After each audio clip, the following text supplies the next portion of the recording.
안녕하세요. 감성 독서, 감성 전달자입니다. 오늘 소개해드릴 책은요, 그레이트 마인드셋입니다. 이 책의 저자 루이스 하우즈는 10대 시절 10종 경기에서 아마추어 최우수 선수인 올 아메리칸이 되는 등 운동선수로 활약하다가 경기 도중 손목 부상을 당하게 되면서 1년여의 회복 기간을 보낸 후에는 두려움과 절망 속에서 시간만 허비했었다고 하는데요. 그랬던 그가 자신의 위대함을 발견한 후부터는 전혀 다른 인생을 살게 됐다고 합니다. 뉴욕타임스 베스트셀러 작가이자 강연가, 업계 최고의 팟캐스트 진행자로 활동하고 있는데요. 그가 진행하는 The School of Greatness, 위대함 학교는 세계에서 가장 인기 있는 팟캐스트 중 하나이며 그의 유튜브 역시도 360만 명에 달하는 구독자를 보유하고 있는 인기 채널입니다. 그가 주장하는 위대함은 자신의 고유한 재능과 선물을 발견해 의미 있는 사명을 추구하고 주변 사람들에게 긍정적인 영향을 준다라는 뜻이라고 합니다. 누구나 자신의 목적을 알아낼 수 있고 위대해질 수 있다고 말이죠. 어떻게 하면 우리의 재능을 발견하고 주위에 선한 영향력을 끼치는 위대함으로 가는 삶을 살 수 있는지 지금부터 그레이트 마인드셋 책 속의 일부분을 들려드릴게요. 학교로 돌아가다. 로스앤젤레스로 이사한 지 몇 달 되지 않아서 아직은 그곳이 집처럼 느껴지지 않았다. 사업체는 몇백만 달러를 받고 파트너에게 팔았다. 모든 게 아름답게 끝나지는 않았지만 어쨌든 마무리가 되었다. 어디든 새로운 곳으로 갈 수 있는 자유가 생겼지만 어디로 가야 할지 몰랐다. 뭐가 나와도 나오겠지라고 생각하면서 계속 앞으로 나아갔지만 좌절감이 너무나 컸다. 생각해보라. 혈기왕성한 젊은 나이에 큰 돈을 손에 넣었지만 공허감 뿐이었다. 옆에 있던 사람들도 거의 떨어져 나갔다. 삶의 목적이 없으니 건강도 나빠지기 시작했고 정신건강도 함께 하락했다. 인생이 내려앉는 기분이었다. 그날 차에 앉아 오락가락하는 라디오를 들으며 나에게 물었다. 왜 기분이 좋지 않을까? 왜 성취감이 느껴지지 않을까? 지난 몇 년 동안 진취적으로 살아왔는데도 왜 만족스럽지 않지? 목표를 향해 열심히 달리고 이루었는데도 내 안에서 충족감이 느껴지지 않았다. 도대체 왜? 내가 사람들을 인터뷰하고 질문하고 배우는 것을 좋아한다는 것은 이미 알고 있었다. 하지만 그것으로 먹고 사는 방법은 알지 못했다. 그런데 갑자기 이런 생각이 들었다. 나는 지금 갇혀있고 이 도로에도 온통 갇힌 사람들 뿐이구나. 경적을 울리고 소리 지르는 것으로 봐선 다들 답답하고 좌절감을 느끼는 게 분명하다. 막힌 도로 때문만은 아니다. 저들도 나처럼 삶의 깊은 좌절감을 느끼고 있다. 저런 사람들, 나 같은 사람들이 수백만 명, 아니 수십억 명일 것이라는 생각이 들었다. 그런 사람들 앞에 서서 도움을 주고 나 역시 도움을 얻으면 어떨까? 그 일로 밥벌이까지 할 수 있다면? 바퀴가 돌아가기 시작했다. 정체된 도로의 차바퀴가 아니라 내 마음의 바퀴였다. 그때 나는 팟캐스트에 대해 들어본 적은 있었지만 팟캐스트가 요즘처럼 인기 있지는 않았다. 대화 도중에 팟캐스트 이야기가 나오면 그게 뭔지 모르는 사람이 대부분이어서 설명해 주어야만 했다. 언급되는 일 자체가 드물었다. 내가 아는 사람 중에 팟캐스트에 관심 있는 사람들도 있었지만 아직 수익을 올리지는 못하고 있었다. 그런데 내가 할 수 있을 거라는 생각이 들었다. 개인적인 목적을 위해서나 배움을 얻기 위해서였지만 나는 이미 다양한 사람들을 인터뷰하고 있었다. 좋아하는 인터뷰도 하고 그것을 기록해 전 세계 사람들에게 공유하고 도움을 줄 수 있다면 어떨까? 여전히 뚫릴 기미가 없는 도로에서 곧바로 팟캐스트에 관심이 많은 친구에게 전화를 걸었다. 데렉 헬펀과 팻 플린 모두 팟캐스트는 내 가장 큰 관심사야. 팟캐스트는 관객을 참여시키는 최고의 도구야 라고 말하며 도전해보라고 격려해 주었다. 차가 3미터도 움직이지 않아 이번에는 친구 제임스 웨드모어의 의견을 들으려고 전화했다. 그 역시 긍정적인 반응이었고 우리는 팟캐스트의 이름을 뭐라고 지을지 함께 아이디어를 짜기 시작했다. 학창 시절에 많은 상처를 받았던 나는 제임스에게 인생에서 내가 알아야 하는 것들을 학교에서 가르쳐 주었으면 얼마나 좋았을까라고 말했다. 학교에 다니는 동안 나는 느리고 멍청하고 부족한 사람이라는 것을 끊임없이 느껴야만 했다. 나에게 힘을 실어주는 학교가 있었으면 좋겠다고 생각했다. 두려움과 실패, 불안을 극복하는 방법을 알려주는 학교. 재정을 관리하고 사람들과 만족스러운 관계를 맺고 정신건강을 지키는 방법을 알려주는 학교. 영양가 있는 식단을 추구하고 건강해지는 방법을 가르쳐주는 학교. 당시 그런 부분들이 내 인생에서 무너지고 있는 것처럼 느껴졌다. 그래서 단순히 목표를 이루고 성공하는 법을 알려주는 것이 아니라 정말로 의미 있는 것들을 알려주는 학교가 있었으면 좋겠다는 생각이 간절했다. 나는 그저 위대한 삶을 살고 싶을 뿐이었다. 그 방법을, 위대해지는 방법을 가르쳐주는 학교가 있다면? 그래, 위대함 학교. 빙고. 그렇게 팟캐스트 이름이 떠올랐다. 정체된 도로에 갇혀 꼼짝할 수 없던 순간에 팟캐스트를 시작하자는 아이디어가 떠올랐다.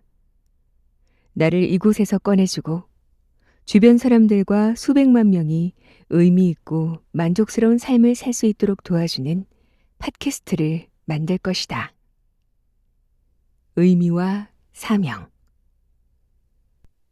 토니 로빈스는 내가 팟캐스트에서 여러 번 인터뷰했는데 그와의 대화는 강렬한 인상으로 남아있다.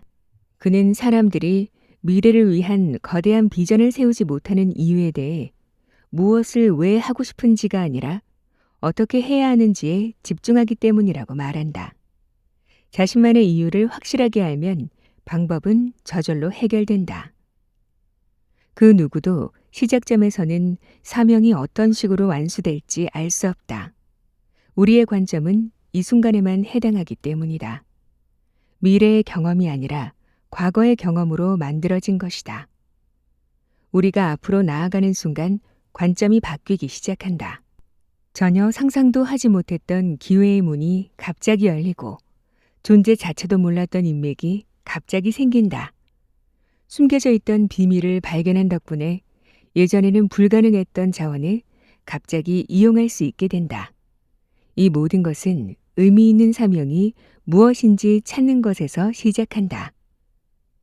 당신이 이미 떠올리고 있을지도 모르는 기본적인 질문 2가지가 있다. 무엇이 사명을 의미 있게 만드는가? 더 기본적인 질문은 이것이다. 왜 사명인가? 사명에 의미가 있으려면 무엇보다 개인적이어야 한다. 가슴에 울림을 주어야 한다. 타인이 나에게 완수를 원하는 사명이어서는 안 된다. 사명은 자신의 의지와 상관없이 강요되거나 실수로 나에게 떨어진 것이 아니다. 나에게 중요한 방향을 의식적으로 받아들여야 한다. 바로 이 부분이 핵심이다. 의미 있는 사명은 나만이 선택할 수 있다. 절대로 다른 사람이 대신 선택해 줄 수 없다. 의미 있는 사명을 찾기 위한 첫 번째 단계는 자신에게 솔직해지는 것이다. 만약 그날 내가 꽉 막힌 도로에서 내 상황과 나 자신에게 정직하지 않았더라면 절대로 친구들에게 도움을 요청하지 않았을 것이다. 뭔가를 찾으려고 하지 않았을 것이다. 계속 인생의 도로에 갇힌 채 구해줄 누군가가 나타나기를 기다렸을지도 모른다. 나 자신을 솔직하게 바라본 순간 중요한 질문을 하기 시작했다. 내가 정말 원하는 것은 무엇인가? 내가 그것을 사명이라고 부르는 이유가 여기에 있다. 사명은 단순한 외출이나 여행보다 중요한 무언가가 필요한 일이다. 휴가가 아니다. 사명은 깊은 곳에 있는 영혼을 불러내어 더 큰 무언가를 시도하도록 우리를 움직인다. 사명에는 마치 영웅의 모험처럼 무슨 일이 있어도 시련을 헤치고 해내게 만드는 절대적인 집중력과 목적, 소명이 따른다. 슈퍼마켓이나 치과, 놀이공원에 가는 것을 사명이라고 표현하지 않는 이유다. 사명의 정의는 더 거대하다. 사명은 시간이 걸린다. 완수하려면 결단력과 끈기가 필요하다. 사명은 추구하는 이들을 더 나은 사람으로 만든다.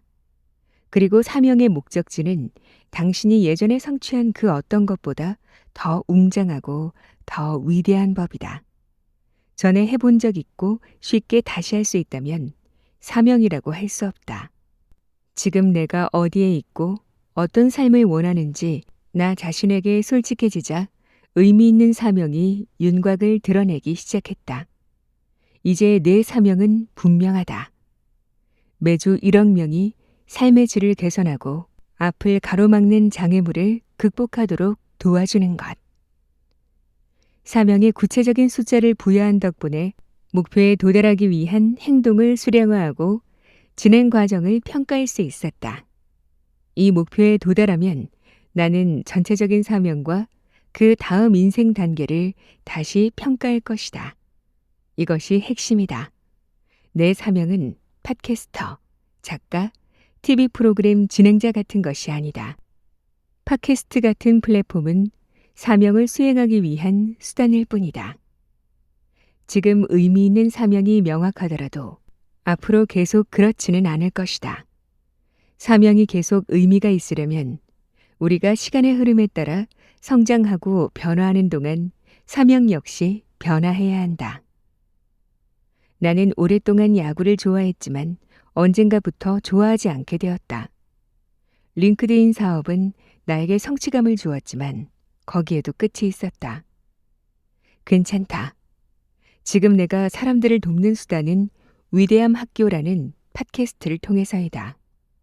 여러 플랫폼을 사용해 이 팟캐스트와 비슷한 미디어 콘텐츠를 포장하고 배포한다.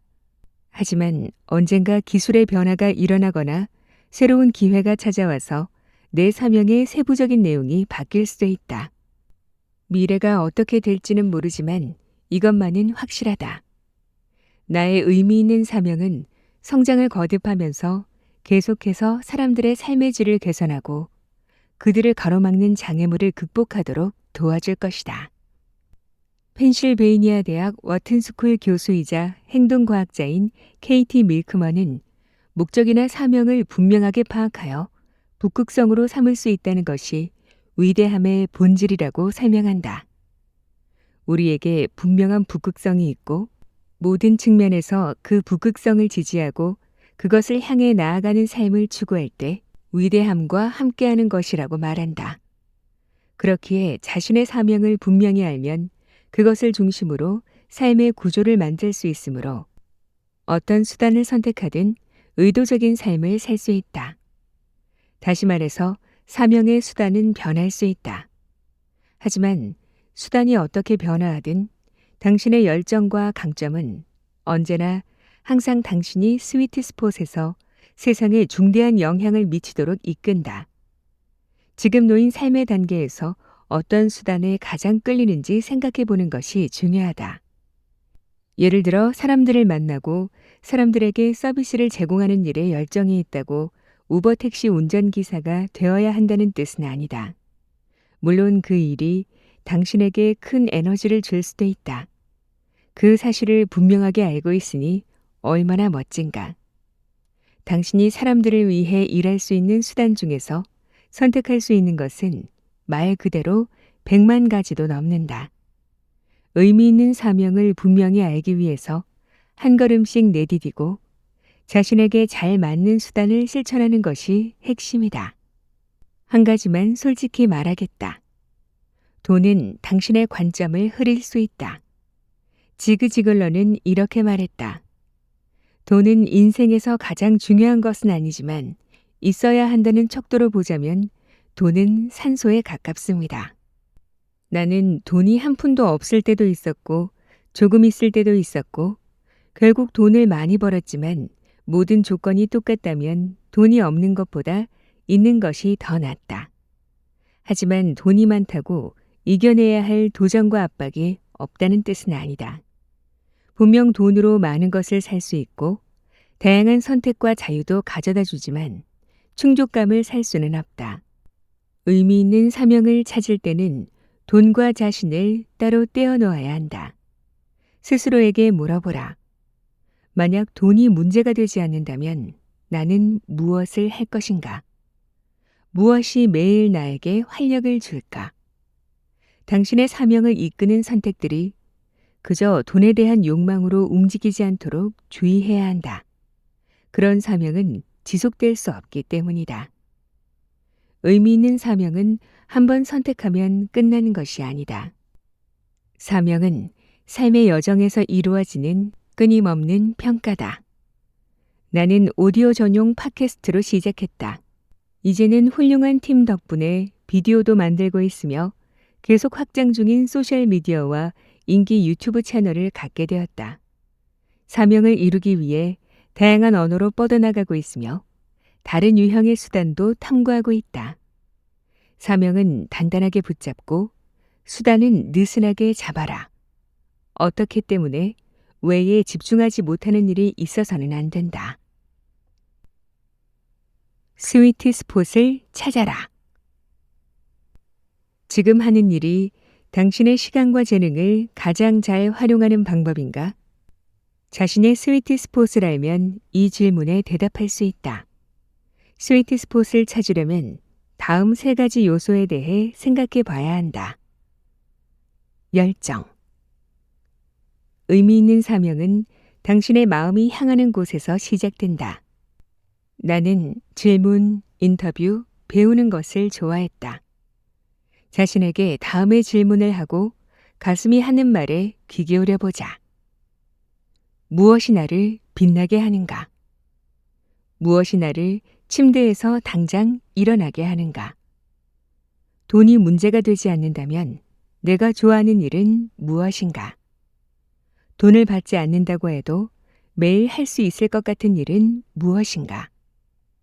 나의 열정을 자극하는 대의와 경험은 무엇인가? 강점. 열정만으로는 충분하지 않다. 무언가를 정말 좋아하지만 남보다 탁월하게 잘하지는 못할 수도 있다. 그렇다면 당신의 인생에서 큰 부분을 차지할 취미를 발견한 것이지 스위트 스폿은 아니다. 나는 살사 댄스를 좋아한다. 단순한 열정이 아니고 내 삶의 표현이다. 최고의 살사 댄스 클럽을 찾아 뉴욕, 마이애미, 로스앤젤레스, 샌프란시스코, 밴쿠버, 멕시코시티, 부에노스아이레스, 런던, 파리, 방콕, 시드니 등 전 세계를 다녔다. 결혼식에 참석할 때마다 살사 음악을 틀어달라고 부탁하고 레스토랑에서 살사 음악이 나오면 일어나 춤을 추기 시작한다. 좀 유난스러울 정도이지만 살사 댄스가 너무 좋다. 살사 댄스로 돈을 벌고 사명 일부로 만들려고 할 수도 있겠지만 일생의 사명으로 만들 정도는 아닌 듯하다. 적어도 지금의 인생 단계에서는 그렇다. 그래서 지금은 열정으로 남겨두고 있다. 당신의 고유한 강점은 자연스럽게 당신의 뇌회로에 새겨져 있고 어떤 상황에서 이점을 준다. 원래부터 모든 것을 잘하도록 만들어진 사람은 없다. 그래서 사람은 서로가 필요하다. 당신의 강점은 필요한 상황에서 당신에게 힘을 준다. 그 힘을 최대한 활용하기 위한 기술을 연마할 수 있다. 예를 들어, 나는 사람들에게 질문하고 배움을 얻는 것을 좋아한다. 그것은 나의 타고난 강점이다. 하지만 장점을 뒷받침하는 기술을 연마하기 위해 인터뷰 과정을 배우는 학생이 되었다. 나는 장점과 기술을 합쳐 나만의 스위트 스폿에서 강점으로 발휘할 수 있다. 문제. 문제로부터 도망치면서 살아가는 사람들이 많다. 하지만 자신의 스위트 스폿에서 의미 있는 사명을 추구한다는 것은 해결해야 할 문제를 적극적으로 찾는다는 뜻이다. 도전에서 도망치고 자신을 제한하는 것이 아니라 도전을 향해 용감하게 달려가 세상에서 바운더리를 넓힌다. 간단히 말해서 당신은 자기 이야기의 주인공이 될 수 있다. 되는 사람의 저자 도널드 밀러는 이렇게 설명한다. 모든 좋은 이야기에는 문제와 그것을 기꺼이 해결할 히어로가 필요하다. 문제와 히어로가 없으면 이야기도 없다. 해결해야 할 문제를 발견했을 때 의미 있는 사명을 발견한다. 예를 들어 위대함 아카데미 커뮤니티의 회원인 켈리 심스는 전직 군인 출신의 부동산 중개인이다. 그녀는 부동산 중개인에 대한 폭력 사건이 자주 발생한다는 심각한 문제를 발견했다. 중개인들이 사전에 자신을 지키고 방어할 수 있도록 적극적으로 준비하게 해주는 방법이 거의 없었다. 그래서 그녀는 국립부동산 중개인 안전위원회를 설립하고 중개인들의 안전을 지키는 훈련과 자료를 개발했으며 실용적인 안내서까지 썼다. 그녀는 자신의 열정과 일치하는 문제를 발견했고 의미 있는 사명의 일부로 만들었다. 문제가 무엇이든 해결책을 찾으려는 마음이 당신을 움직여야 한다. 내가 구루대부와 함께 참여한 행사에서 젊은 여성이 그에게 지구온난화를 해결하려면 어떻게 해야 하는지 물었다. 그의 대답은 문제의 핵심을 찔렀다. 당신은 변화를 만드는 것에 확실히 열정적인 것 같군요. 그러니 변화를 위한 행동을 반드시 실천할 것이라고 믿습니다. 열정은 행동으로 이어집니다. 열정이 없으면 행동이 지속할 수 없어요.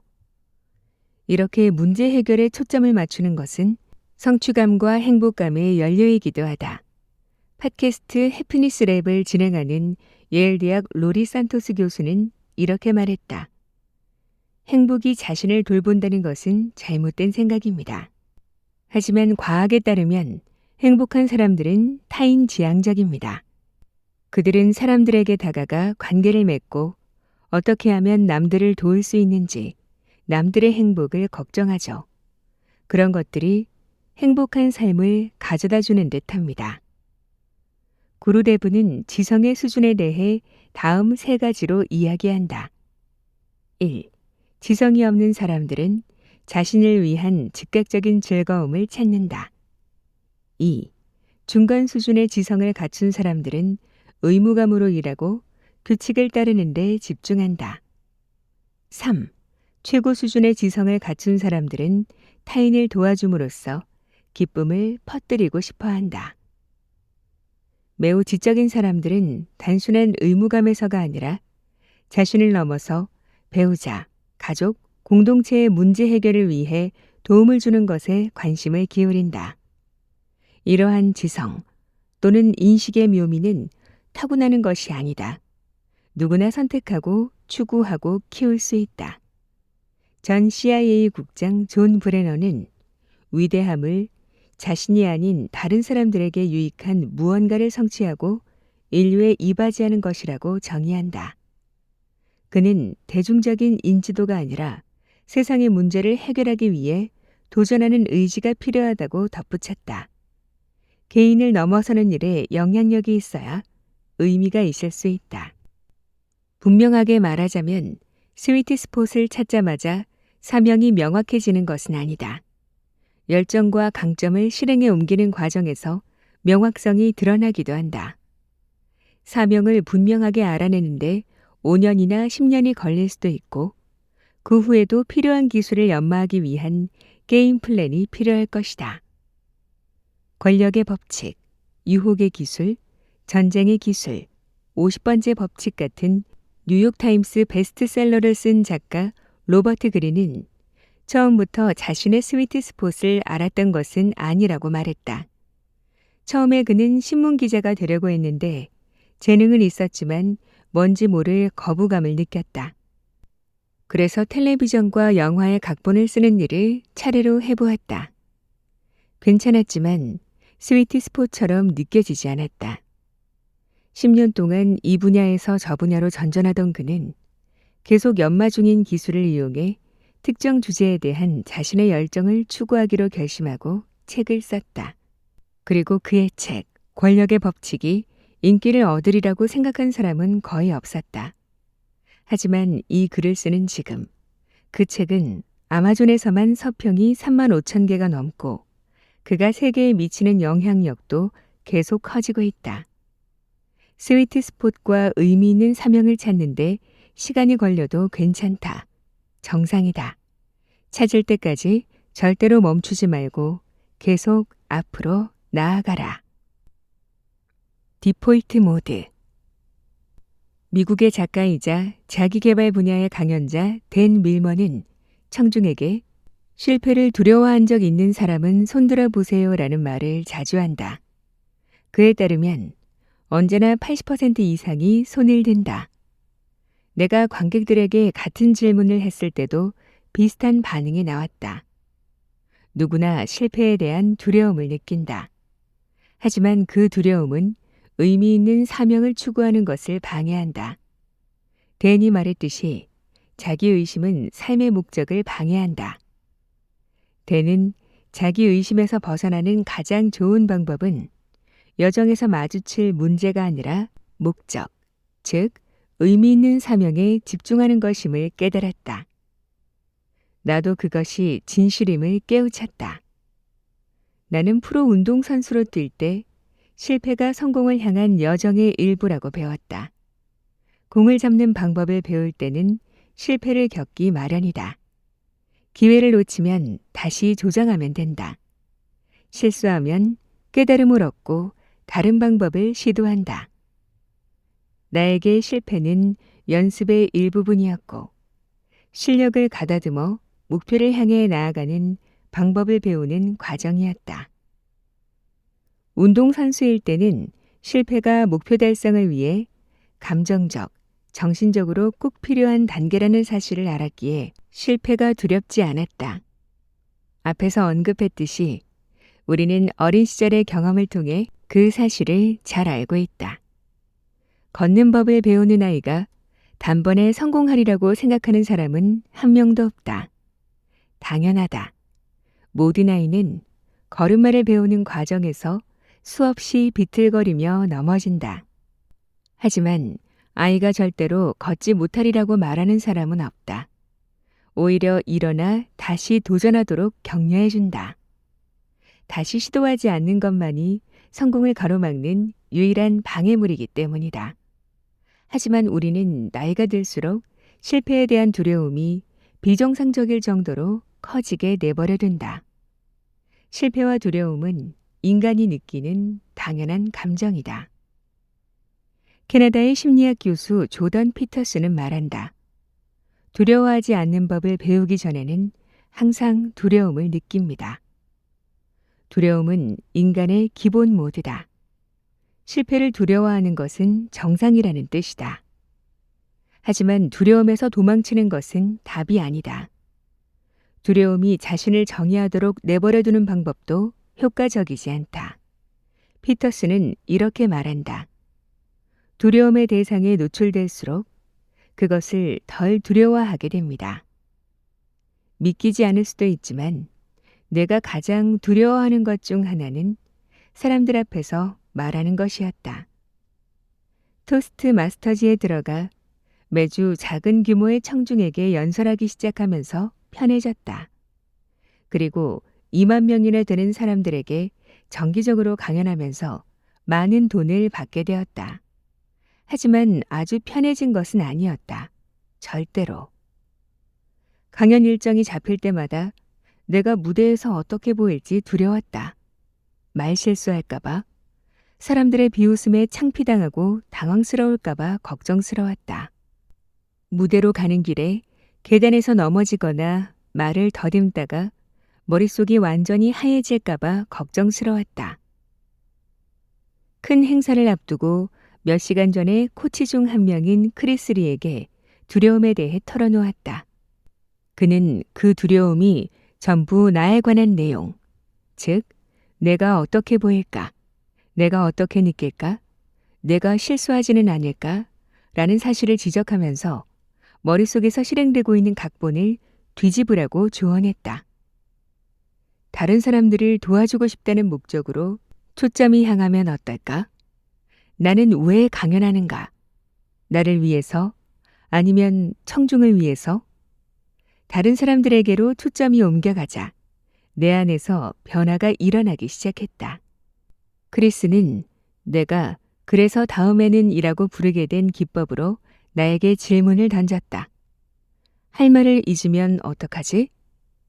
그래서 그 다음에는 당황스러울 거야. 그래서 그 다음에는 무대에서 뛰어내릴지도 몰라. 그래서 그 다음에는 아마 다들 비웃겠지? 그래서 그 다음에는 일주일 동안 집에만 처박혀 있을지도 몰라. 그래서 그 다음에는 결국에는 다시 일어나 계속 앞으로 나아가겠지. 나는 크리스가 하려는 말이 무엇인지 깨달았다.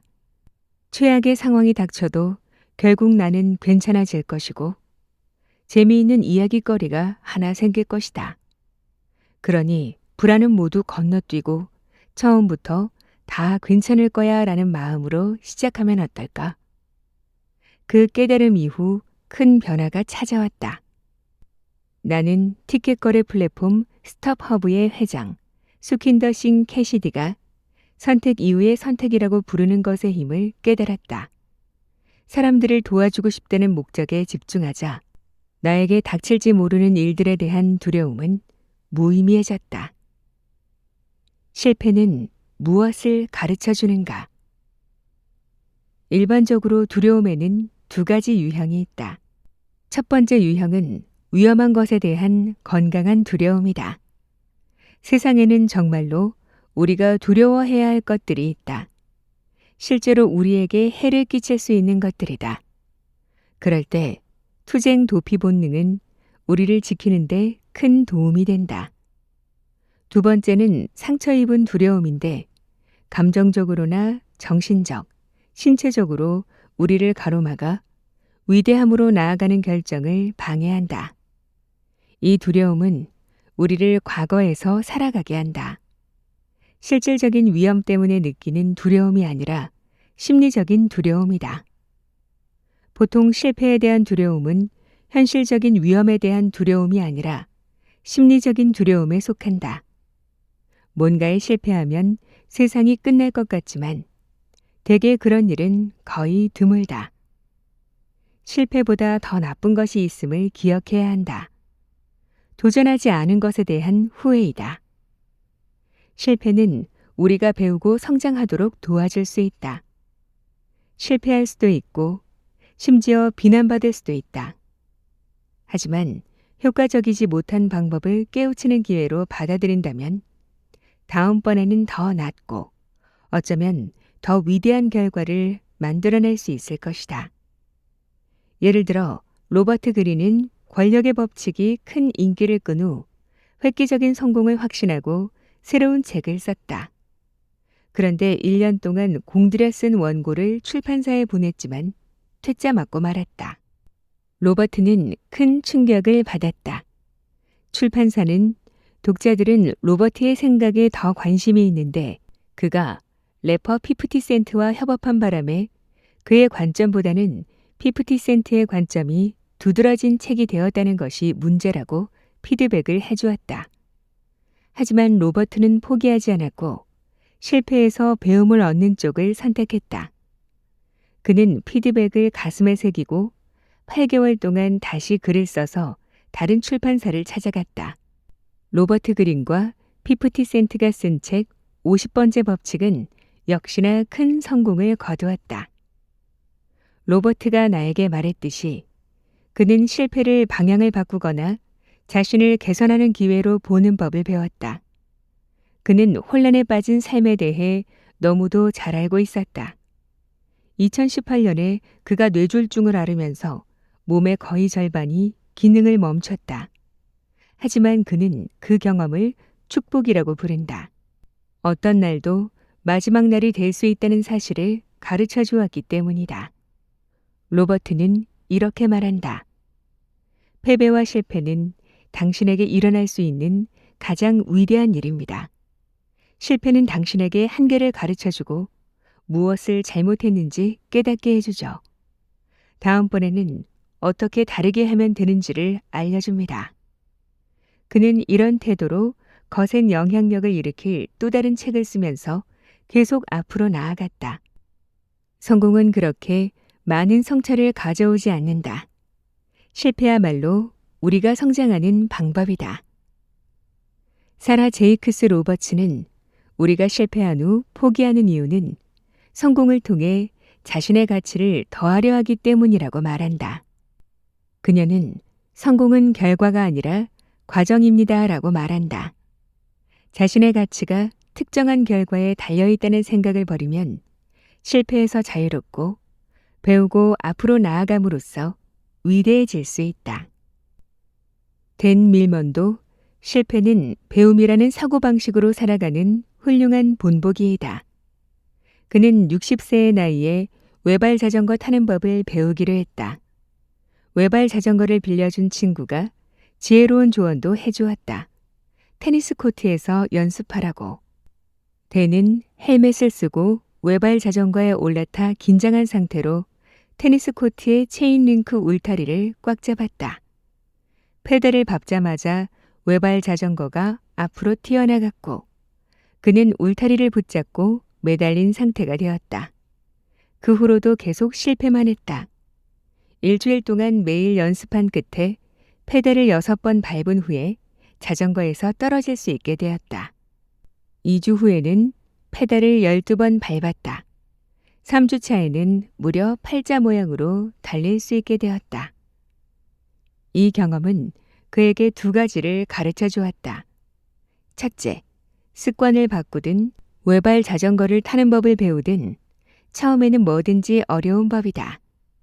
둘째, 모든 것이 무너질 것 같은 날들도 있다. 오늘 순조로워도 내일은 엉망일 수 있다. 이러한 흐름은 그를 혼란스럽게 하고 의지를 꺾었다. 하지만 머지않아 그는 패턴을 발견했다. 획기적인 변화가 일어나는 날은 반드시 힘들고 엉망진창인 날 바로 다음에 온다는 것을. 그 엉망진창인 날에 배움이 이루어진 것이었다. 실패한 후 실패에서 빠져나오려는 투쟁을 통해 우리는 새로운 관점을 얻고 더 강하고 현명해진다. 댄은 이런 패턴이 다른 삶의 기술에서도 똑같이 나타난다고 말한다. 점점 나빠지고 아무런 진전도 없는 것 같고 오히려 퇴보하는 것처럼 느껴질 때가 있죠. 하지만 그건 2보 전진을 위한 1보 후퇴일 뿐입니다. 아무런 진전이 없는 것처럼 보여도 포기하지 않고 계속한다면 배움이 일어날 수 있다.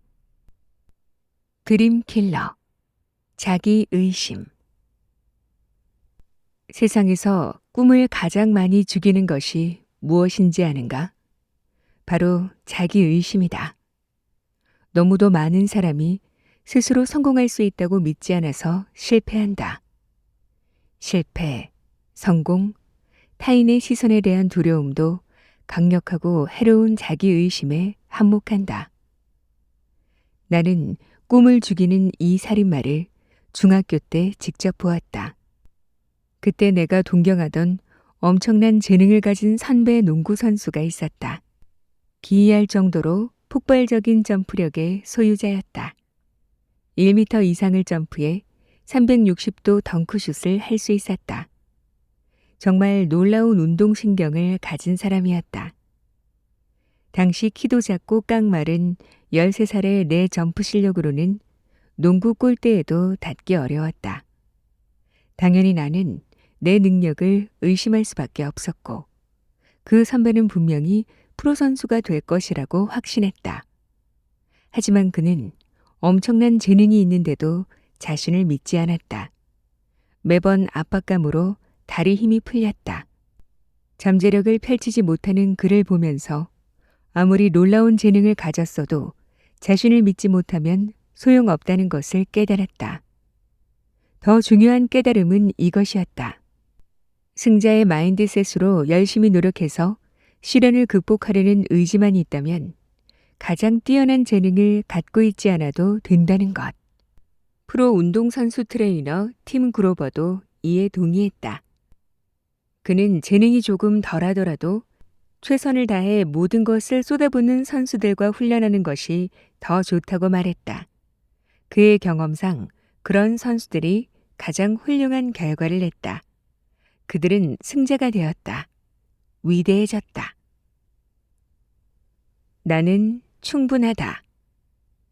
위대함으로 향하는 여정의 이 시점에서 당신은 자신의 의미 있는 사명이 무엇인지 어느 정도 감이 잡힐지도 모른다. 발목을 붙잡는 두려움이 무엇인지도 확인했을 것이다. 위대함을 향해 발걸음을 내디디고 싶지만 너무 나이가 많거나 적다고 느낄지도 모른다. 지금 맡은 의무가 너무 많거나 의미 있는 사명을 추구하기에는 너무 늦었다고 생각할 수도 있다. 자격 미달처럼 느껴질 수도 있다. 하지만 스스로 능력을 의심하면 겁에 질려서 행동을 취할 수 없게 된다. 당신은 충분하다. 하지만 안타깝게도 자신을 바라보는 긍정적인 태도는 저절로 생기지 않는다.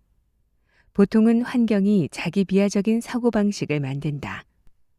조엘 오스틴 목사는 내가 만나본 가장 긍정적인 사람 중 한 명이다.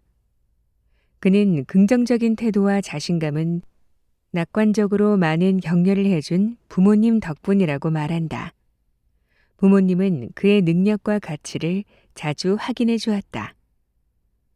조엘은 오랫동안 목회를 이끌어오면서 사람들의 머릿속에 자신이 충분한 존재가 아니라는 내용이 담긴 녹음기가 있다는 사실을 발견했다. 부정적인 마음은 자신감을 깎아내리고 위대함에 다가가지 못하게 한다. 조엘은 아버지로부터 받은 지혜를 나눠주었다. 우리는 자신이 바라보는 자신보다 더 높이 올라갈 수 없습니다. 조엘은 부정적인 말이 흘러나오는 녹음기를 침묵시키는 방법은 스스로에 대한 생각에 주의를 기울이고 원하는 미래의 모습에 맞게 조율하는 것이라고 말한다. 빚에서 벗어나고 싶은가? 몸무게를 10kg 빼고 싶은가? 사업이 번창하기를 바라는가? 당신이 생각하는 성공이 어떤 모습이든 그 꿈을 이루는 자신의 모습을 상상할 수 있어야 한다. 그렇지 않으면 절대로 이루기 위해 움직이지 않을 테니까.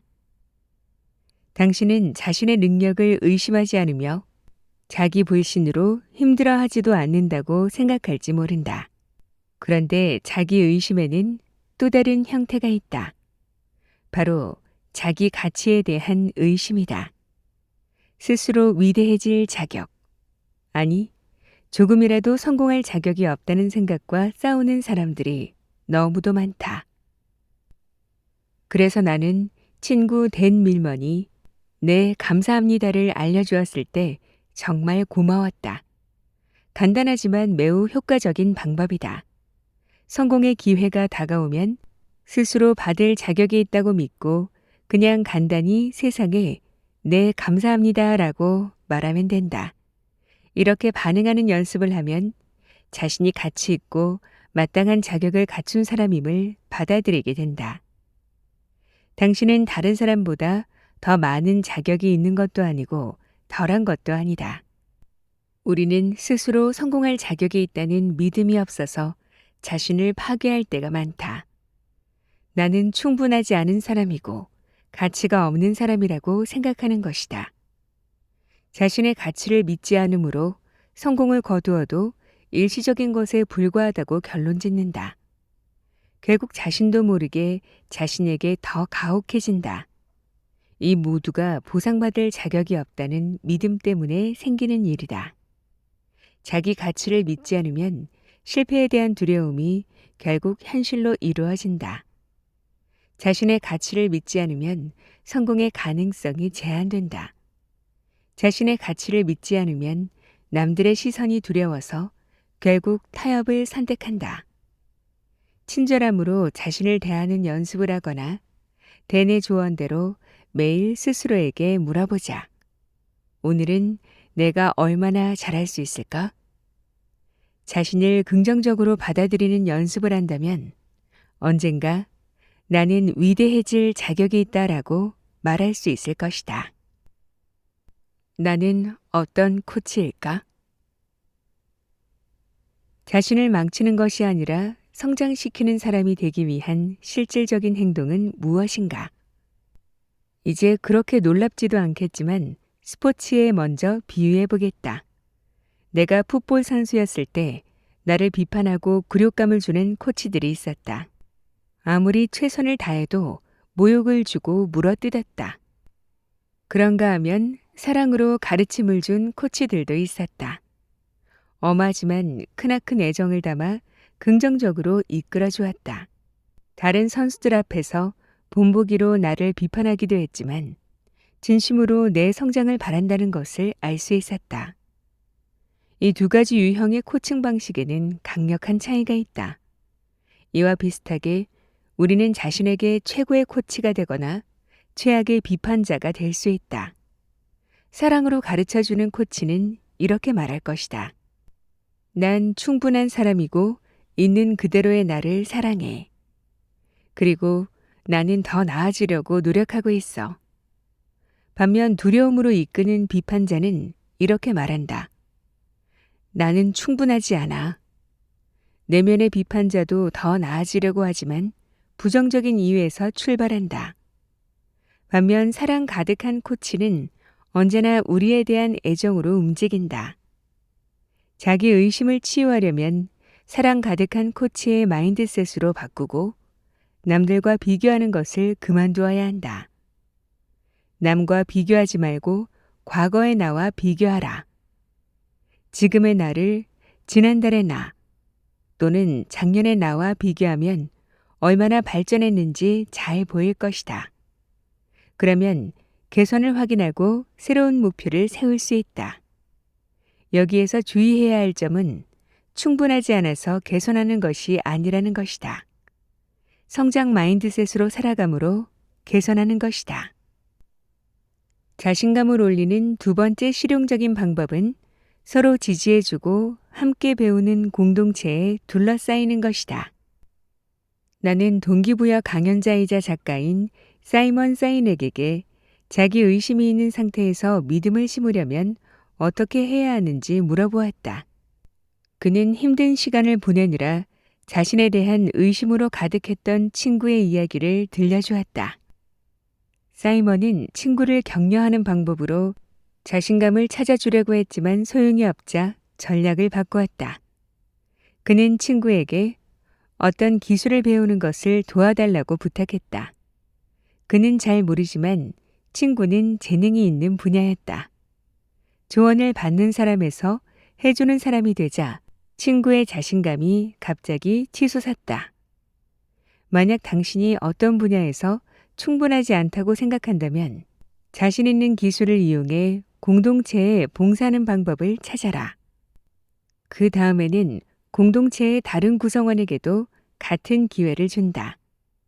당신이 강화하고 싶은 기술을 그들에게 가르쳐 달라고 한다.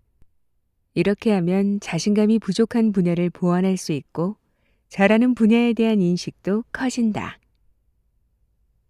마지막으로 자기 의심에 대한 해결책은 행동에 착수하는 것일 수도 있다. 작가이자 전직 닷컴 비즈니스 경영자인 세스 고디는 행동 착수야말로 자기 의심을 이겨내기 위해 언젠가 해야 할 일이라고 말한다. 그는 일에 착수하려면 마음속의 토론을 제거하면 된다고 설명한다. 나는 블로그에 연이어 7,500개의 게시물을 썼습니다. 금요일인 내일 아침에는 게시물이 하나 늘어나 있겠죠. 하지만 최고의 게시물이라서 올리는 것이 아니고 내일 올리기로 했기 때문에 올리는 것도 아니에요. 단지 금요일이라서 새 글이 올라오는 것뿐이죠. 내가 20년 동안 단 한 번도 재고하지 않은 결정입니다. 그래서 나는 지금 블로그 글을 쓸지 말지에 대해 나 자신과 회의할 필요가 없습니다. 글을 올리는 것은 정해진 사실입니다. 이렇게 마음속의 찬반 토론 자체를 없애버리면 군말 없이 일에 착수할 수 있습니다. 한때 불가능했다고 생각했던 일들을 얼마나 많이 해내는지 한번 생각해 보세요. 운전을 배우는 것은 너무도 힘든 일이었지만 어느덧 익숙해져서 직접 차를 운전해 시내를 활보하게 되었을 겁니다. 패턴이 만들어진 거예요. 내가 매일 블로그에 글을 쓴 것은 100만 명이 읽는 글을 쓰는 일이 초조하고 불안하게 느껴지지 않게 하려는 이유였습니다. 위험하게 느껴지는 일이 되지 않도록 나 자신을 훈련했어요. 자기의심이 꿈을 죽이고 있는 영역에서 세스의 방식을 활용할 수 있다. 그저 일에 착수하기로 결정하라. 두려움을 밀어내고 힘을 실어주는 자기만의 루틴을 만들어라. 할 일을 계속해 나가면서 자신을 위한 최고의 코치가 되어라. 위대해지려면 불안과 두려움에 가로막혀서는 안 된다. 물론 나에게 진짜 결점이 있을 수 있다. 그러나 결점이 있다고 도전하지 않을 이유는 없다. 결점은 우리가 이겨내야 할 장애물일 뿐이다. 장애물을 이겨내는 첫걸음은 자신이 계속 진행 중인 프로젝트라는 사실을 받아들이는 것이다. 당신은 이대로도 충분하며 그 이상이 되고 있다. 위대해지고 있다. 이 세상에 태어난 나만의 사명을 깨닫고 그 길을 걸어가는데 가장 큰 적은 바로 나 자신인 것 같습니다. 우리는 자신에게 최고의 코치가 되거나 최악의 비판자가 될 수 있다는 저자의 말이 가슴에 와닿았는데요. 남과 비교하는 것을 그만두고 오직 과거의 나와 비교하며 조금씩 발전하는 나 자신에게 격려와 사랑을 주는 최고의 코치가 되면 좋을 것 같습니다. 이 책이 생각보다 꽤 두꺼운데요. 그런 만큼 저자 루이스 하우즈가 인터뷰했던 수많은 대가들의 가르침과 노하우, 위대함으로 가는 많은 실천법들이 함께 실려 있습니다. 꼭 처음부터 쭉 다 읽지 않더라도 어느 페이지를 펼쳐도 도움이 되는 내용들을 쉽게 설명해주고 있으니까요.